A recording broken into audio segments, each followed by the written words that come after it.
अस्सलाम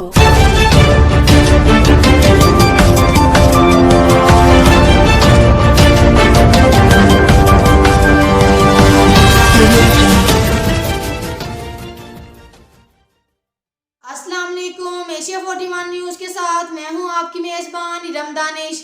खबर शामिल करते हैं शोरकोट से। हमारे ब्यूरो चीफ राना मोहम्मद शबीर के मुताबिक शोरकोट कैंट को शोरकोट शहर से मिलाने वाली सड़क पर मौजूदा नहरों के पुलों के पिलर खस्ताहाली का शिकार। इन पुलों पर से गुजरने वाले मुसाफिर शदीद परेशानी का शिकार होने की वजह से किसी भी वक्त बड़ा हादसा रोनुमा होने का खदशा है।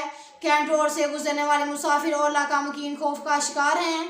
इस मौका पर इलाका मुकीनों का कहना था कि पुल का निचला हिस्सा मुकम्मल टूट फूट का शिकार है, जिससे किसी भी वक्त बड़ा हादसा रूनुमा हो सकता है।